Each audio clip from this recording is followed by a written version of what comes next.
for this week's affirmation for self-healing from Swami Kriyananda. It's on gratitude. Gratitude is a way of returning energy for energy received. Only a thief takes without paying for what he gets. And one who accepts a kindness without returning gratitude, as though the kindness were his by his right, demeans both the giver and himself. He demeans the giver because by ingratitude, he implies that the kindness was inspired by self-motives. And he demeans himself because by giving nothing in return, he breaks the cycle of creativity without which prosperity flows, both materially and spiritually is blocked. Accept nothing inwardly for yourself, but offering everything to God. Don't let yourself be bought by others' kindnesses. Be grateful to them above all in your soul by blessing or praying for them. Give gratitude first of all to God, from whom alone all blessings truly come. Let's to join together in this affirmation. And first we'll do out loudly with great vigor these words. I give thanks to the giver behind each gift. I give thanks to the giver behind each gift. And to the one giver behind all that I receive. And to the one giver behind all that I receive. My gratitude rises. My gratitude rises. With devotion's incense to the throne of omnipresence. With devotion's incense to the throne of omnipresence. It's taking it a little bit inward now, a bit softer with the speaking voice. I give thanks to the giver behind each gift. I give thanks to the giver behind each gift. And to the one giver behind all that I receive. And to the one giver behind all that I receive. My gratitude rises. My gratitude rises. With devotion's incense to the throne of omnipresence. With devotion's incense to the throne of omnipresence. Now in a whisper. I give thanks to the giver behind each gift. I give thanks to the giver behind each gift. And to the one giver behind all that I receive. To the one giver behind all that I receive. My gratitude rises with devotion's incense. My gratitude rises with devotion's incense. To the throne of omnipresence. To the throne of omnipresence. Now taking it inward. Up to the spiritual eye, with all our will, with all our energy. I give thanks to the giver behind each gift. And to the one giver behind all that I receive. My gratitude rises with devotion's incense to the throne of omnipresence. Say this prayer inward. I thank thee, Lord, for all thy blessings. But most of all, I thank thee for thy love. Om. Shanti, Shanti, Shanti.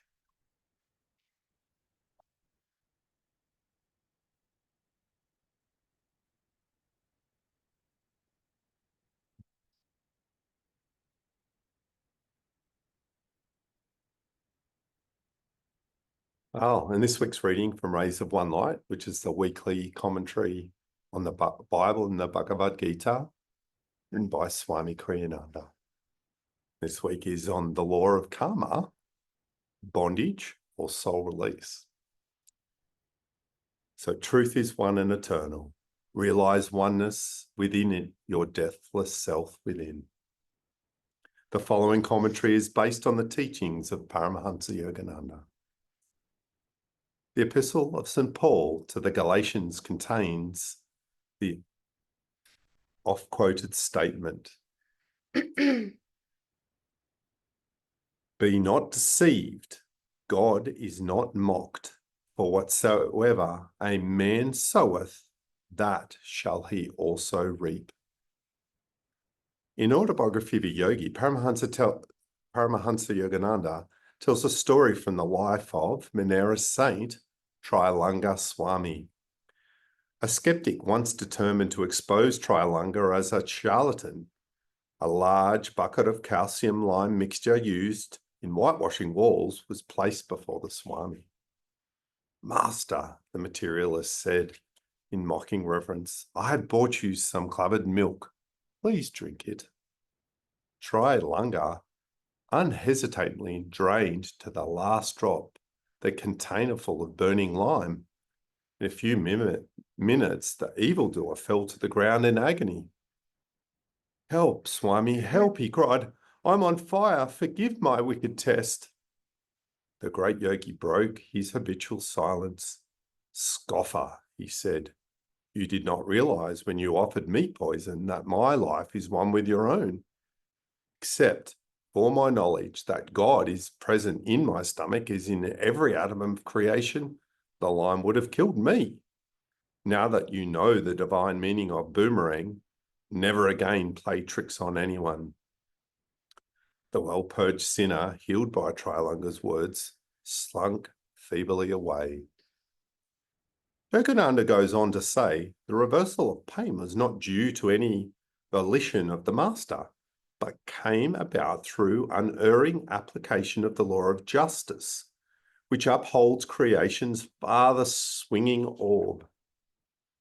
Men of God realization, like Trilanga, allow the divine law to operate instantaneously. They have banished forever all the thwarting cross currents of ego.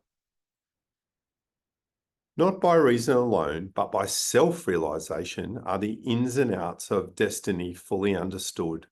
Their web, though tied forever to the post of ego motivation, is too intricate to be perceived as a single thread. Only great masters can see it with clarity. It is visible to them in all workings, not from within the tangle, but from above, in superconsciousness. As Sri Krishna said in the 4th chapter of the Bhagavad Gita, "He who beholds inaction, and action in inaction is a wise man. He is one of the spirit. He has attained the true goal of action, perfect freedom." Thus, through holy scriptures, God has spoken to mankind. Oh, oh, oh, oh, oh, oh.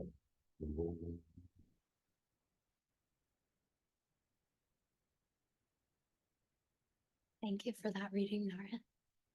So, what a beautiful topic that interests many, many people, because we all know that there's this feeling that we're here for a higher purpose, a higher understanding of why we suffer and how do we get out of this bondage. That's a great word because it's opposite, which we ended with in this reading, is freedom.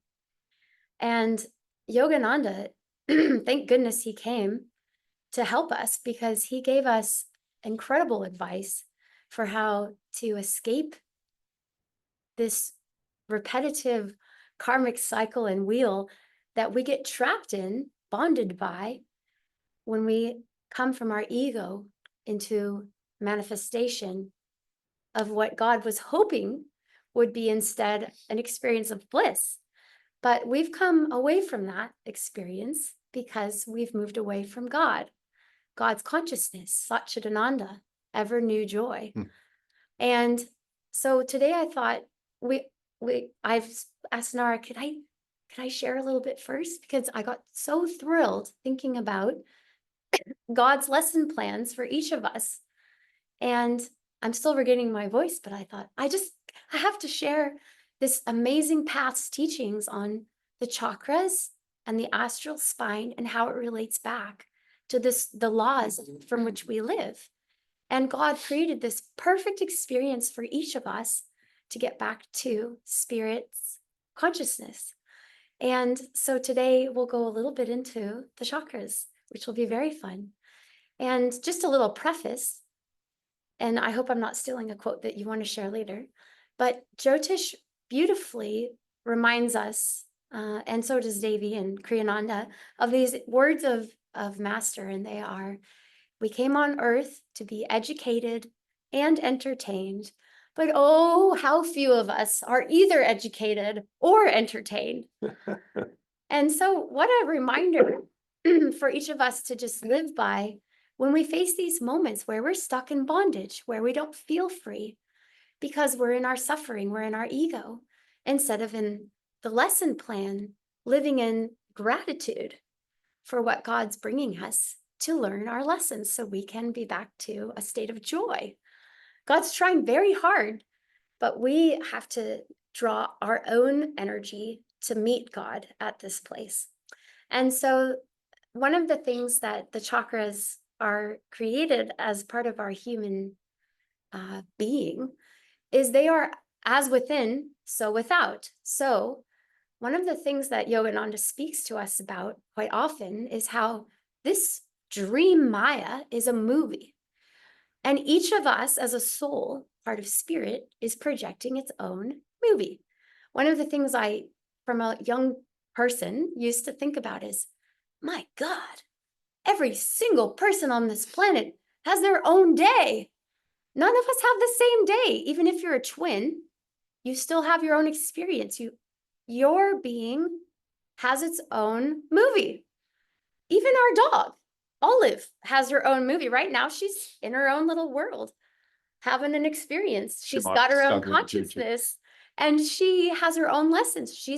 There's a soul within every plant, even the rocks, diamonds, they all have their own consciousness that they are going to begin their learning experience. And another phrase that we hear that's beautiful is that it's God's lesson plan made individually for each of us with this law of karma. And what each of our chakras represent are the lessons and areas of growth that we brought in.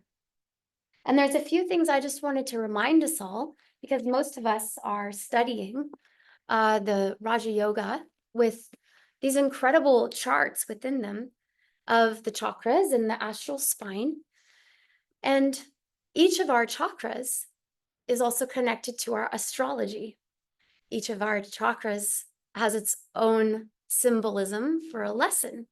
We all know that the chakras, actually the 6 chakras and the 6 planets on the way up, and then 6 on the way down, have a match in the Vedic astrology. And it's also true with Ayurveda. And even Swamiji showed us how even asanas, or each yoga posture, has a physical movement that activates certain chakras or combinations. So everything that is guiding us from inside is reflected on the outside. And our little soul, or big soul, decides to come in at a certain point in the universe, the amazing amount of dates, times, and places we can come into the world. And they have a significance for also our charts, or Vedic astrology talks about, when exactly you take your first breath, it opens up a whole world of lessons that you'll draw based on the place of the stars and the planets at that time you come in. And it's true also that at that moment we come in, our body begins to form from that little cell based on the DNA of our karma. It's all within the chakras.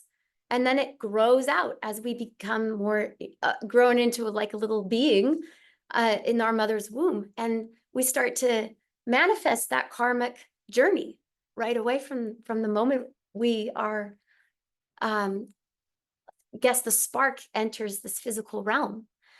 And so I thought it'd be really fun to just have a quick review of what each chakra represents, so that as you go throughout your day and your little movie experience, you can remind yourself what chakra you must be working on because of what is being reflected back to you for your lesson. Each moment we have a lesson, each hour we have a lesson, each day we have a lesson, each year we have a lesson. And especially as we get closer to the new year, you can start to look at what maybe your life lessons are. Something that you might know from your astrology readings or your Ayurvedic, consultations. You might already be tuned into this just as a person of a spiritual nature. You might say, I think I know these are my life lessons, but let's go deeper into our teachings with what chakras are being represented so that whenever you go into meditation, you can ask for a bit of grace from the gurus and God to help you heal and purify the consciousness that is built up in these energy centers. The chakras are really a little place to store our consciousness and lessons around that consciousness at each one. So I'll just quickly go through them. So why don't you just close your eyes for a moment, because I want you to visualize this chakra as I go through it. So the coccyx center, the base of our spine, or the coccyx center, the tailbone, is the Muladhara.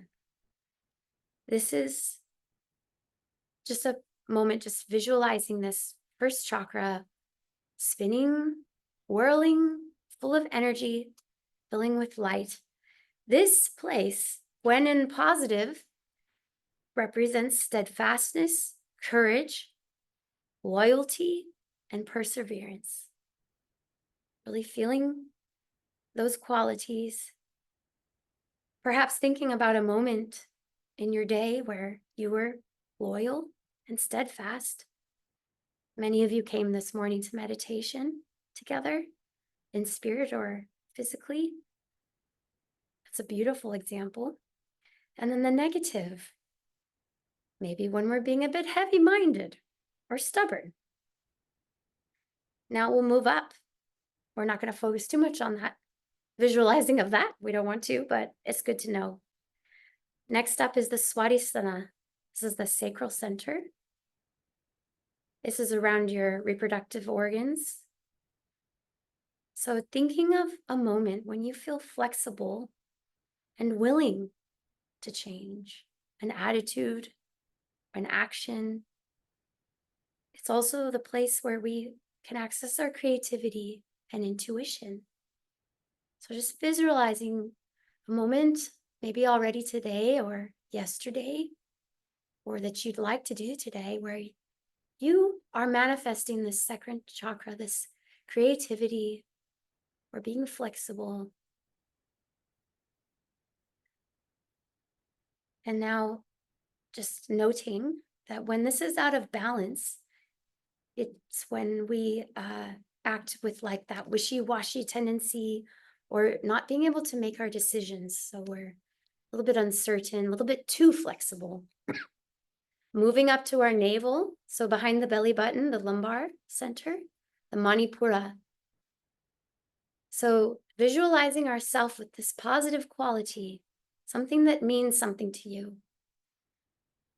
This can be zest for life, enthusiasm, having really excellent self-control, or loving leadership. So just taking a moment, visualizing something that you do that manifests these positive qualities. And just noting that when this is out of balance, it represents itself as ruthlessness or an abuse of power. Now moving up to our heart chakra, the dorsal center, the Anahata, feeling the positive quality of this chakra.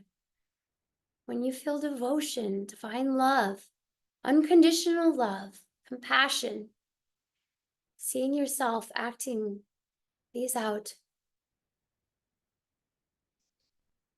making that strong in yourself. Noting that when this is out of balance, it's attachment or harmful emotions, such as anger or hatred. Moving up to the fifth chakra, the throat chakra, the Vishuddha. This is a bit behind the neck. If you were to do your energization exercise where you tense your neck, it's a little bit behind that in our astral spine. This positive quality, visualizing a moment in your life or day when you feel deeply calm, silence, feeling in a sense of expansion.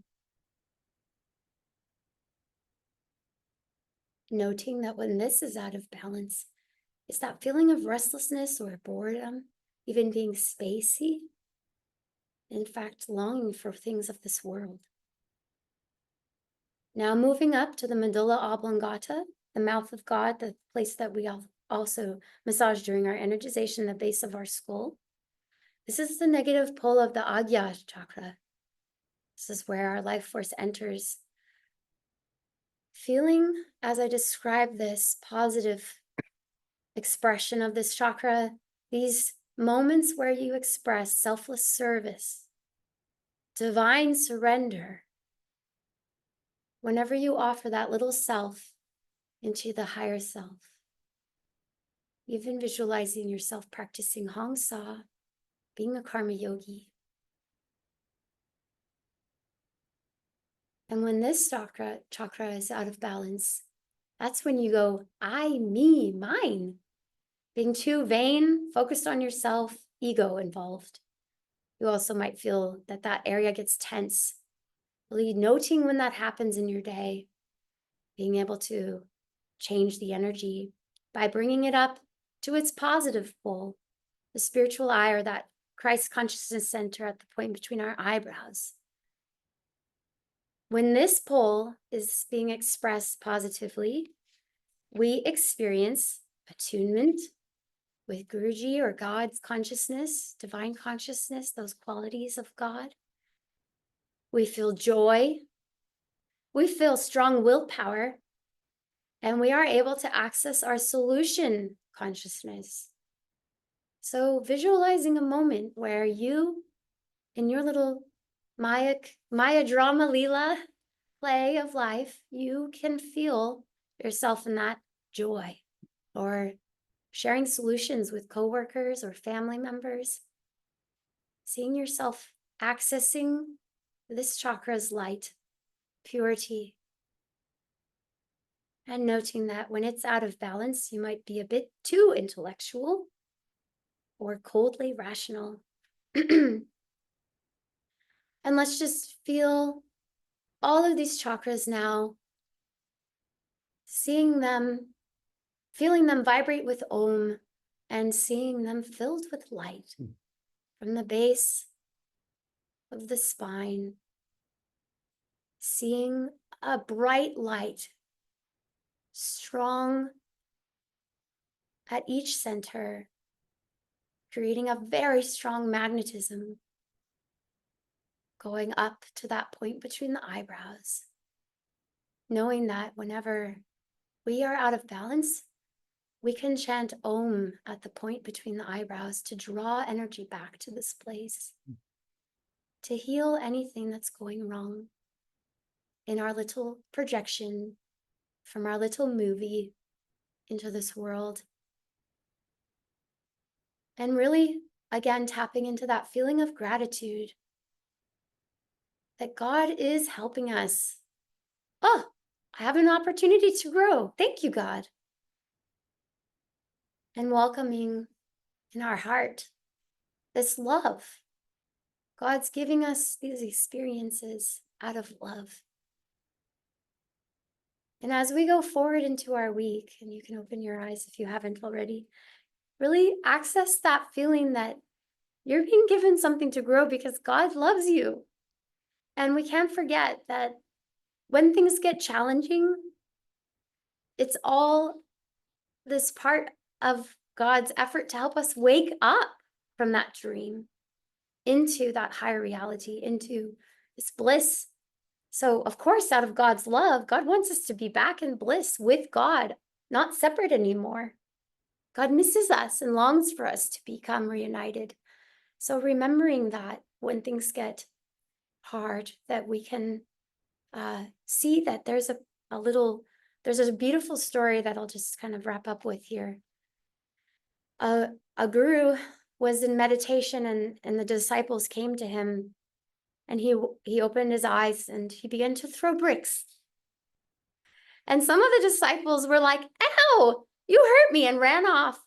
But one very humble disciple, the most advanced disciple, took the brick that had hit him and he brought it home and he put it on his altar.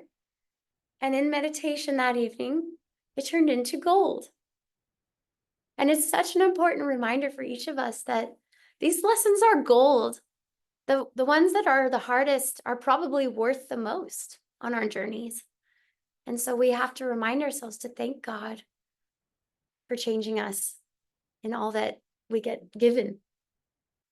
I'll now give it over to you, beautiful soul. Wow, that was beautiful. Not only experiential, but very practical for us in our daily life. Thank you. That was wonderful. I'm glad that you shared that with us. And I really like this week because it's kind of interesting that as you read through it, it's kind of interesting, isn't it? It's this talks about this interplay. It's this play with God, you know, like everything about us is a play. God is playing. Ultimately, karma is the play of God. It's what keeps everything happening, you know. So it's kind of a different way to look at karma, because we always kind of think, oh, geez, I threw a brick, now a brick's going to come back at me, you know, and that's what we perceive karma as. But ultimately, karma is, you know, this outward energy. And I'll repeat what I said last week, which was really karma is we have made choices, and the more choices we have made that are not in tune with the higher consciousness, the more we are bound to the wheel of reincarnation until they are balanced or neutralized. That's, you know, basically what karma means. You know, we have to balance and neutralize it. And what comes to mind is this, you know, most of us probably experience it. Those that don't drive probably haven't, but you know, we learn to drive, and often it's our parents or whoever it is that teaches us, plays with ultimately physics. Because let's face it, a car, regardless of its shape or what it does, it really only brakes, accelerates, and steers. So they're the three things that a car does. And I'll add one more in because I feel it's important, is a clean windscreen. You need to be able to look at and to be able to see when we drive. But ultimately, that's what we're playing with. And so when we're learning to drive, someone with experience shares how to use those things with the law of physics to do a couple of things. There's a big one, which is safety for yourself and safety for others. Then the next one really is, you know, getting you from A to B. I think that's pretty important. That's what a vehicle's for. And then the last one is economics, and we don't really play with economics until a bit later on, but that is the upkeep and running of a vehicle. So often before you get into a vehicle, your instructor basically sits around and tells you, okay, you've got tires and their purpose is, and we need to maintain them by this, and we need oil, we need fuel, we need water, all these essentials to get this vehicle to do and work with those physics. And then we learn the intricacies of steering, brake, accelerate. And so when we're learning, we have our person beside literally saying, hey, hold on, that's too quick, that's too slow, that's too quick, that's too slow. Hold on, that's too harsh, that's, you know, don't forget to refuel. Like, well, someone's always reminding us. And I'll often say this, but lots of people have shared this experience. You don't actually learn the intricacies until you're by yourself. And then you start actually feeling those experiences. And at first, when we start driving, we're that young teenager where ultimately it doesn't matter. We're bulletproof. Nothing ultimately matters. And statistically, less than 5% of society actually have a car accident in life. So we reinforce these habits that we're doing, and karma is similar. You know, we keep putting out and these things keep coming back, and we don't often learn from them. But then as we grow, we start learning and seeing and experience those different things. You know, it's not until, hold on, it's costing me over $150 a week in fuel because I'm doing this with my accelerator and I'm taking off. Not only am I experiencing that, geez, every time I'm going to get my car serviced, I've got to replace my brakes and I've got to do all these kind of things. And hold on, next thing you know, my oil, I'm blowing smoke out the back. And what do we do? If you think about what most people do, they get given a car. They don't really recognize this. They go, oh, that's a crappy car. I need a better car. Don't they? So then you get a better car and you still don't learn from it. You still continue to drive like this, you know? I've got money now. I don't need that car. I'm going to get a better car. It doesn't suit my purpose. And so, oh, hold on. I've had a few dingles. I think I'm going to get a safer car. And so you start doing it. But ultimately what changes isn't anything other than changing your energy around this perception. We have to create and work with our own understandings of the laws of physics, acceleration, braking. You know, the manufacturers, their job is to make the cars do those things and do them better and safer and better for the environment. But ultimately, until we start having to pay for the fuel and those things, we don't sort of learn from it, and understanding that the way we drive impacts on what we do. Because regardless, it's a machine. We can't blame it for anything. It only does what we put into it and we put out of it. And so I think it's a really important lesson with karma in relation to this. And it sort of sneaks into our affirmation a little bit, because until we start showing gratitude to what can be done and have a form of gratitude, which is, wow, you know, if I don't accelerate as much, I can get better fuel economy. And so the gratitude really is around the fact that, hey, somebody told me once that, you know, accelerating is not that great. That didn't come from me. I did learn it, but it's a universal thing. You know, these laws are universal in relation to those. And if we don't maintain something, it's going to break down. If we don't give gratitude, and you think of those cars that last a long time, Yeah. it's because most people have given that car gratitude and nurtured it and looked after it. You know, it's kind of one of those things. And, you know, I have to, you know, reach out and say to my dad, he's one of those people. He has one car. He had a VW Combi for many, many years, had 500,000 kilometers on it. And only reason why we had to get rid of it was because the mechanic did the wrong thing and just replaced the number plate, the engine number on something, and didn't actually replace the engine. Other than that, I believe we still would have kept this company.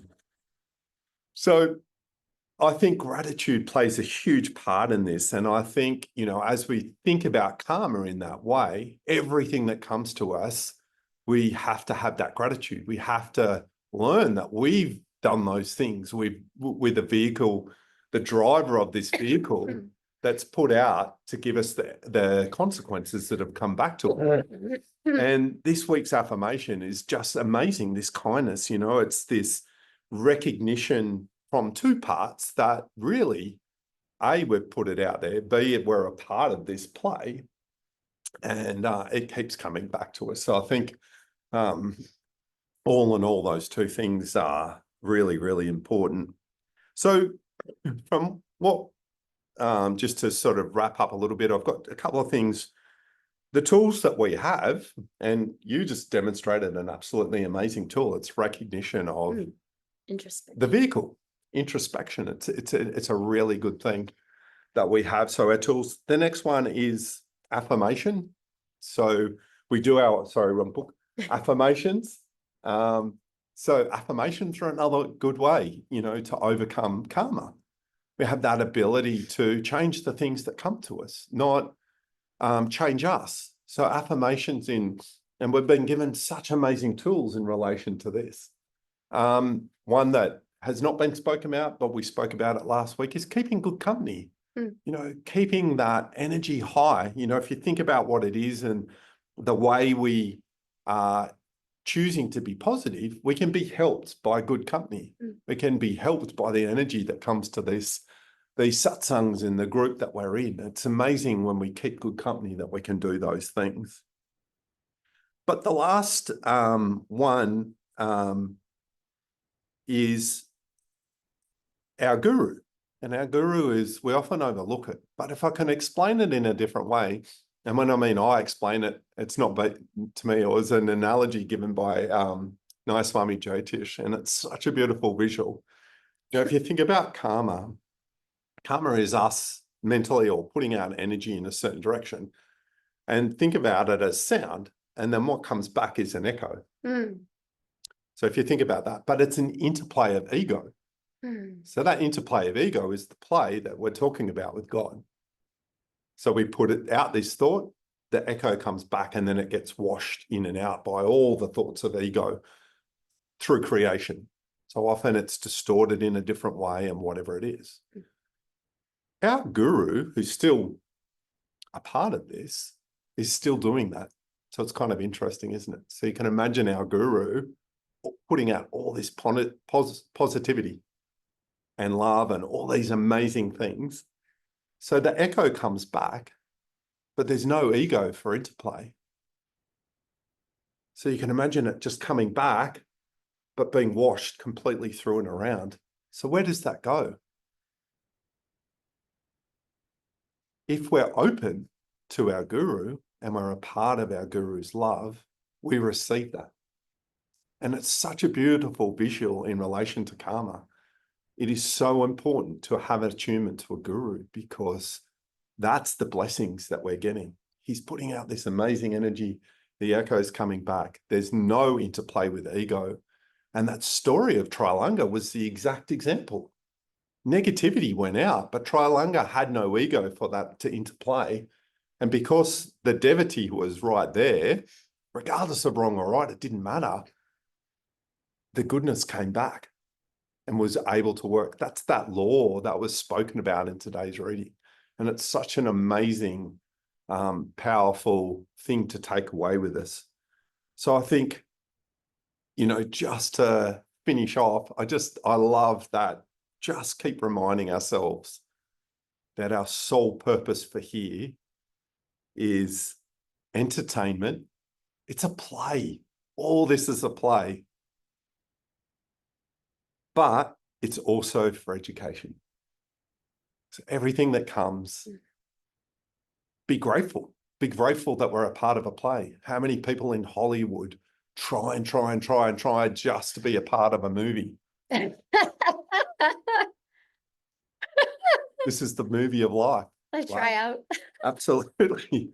Keep learning. Keep everything that comes to us. Think that's just the director telling us to step up, polish our boots, comb our hair, put our makeup on, be that. Costume. Costume. Joy to you. Thank you all.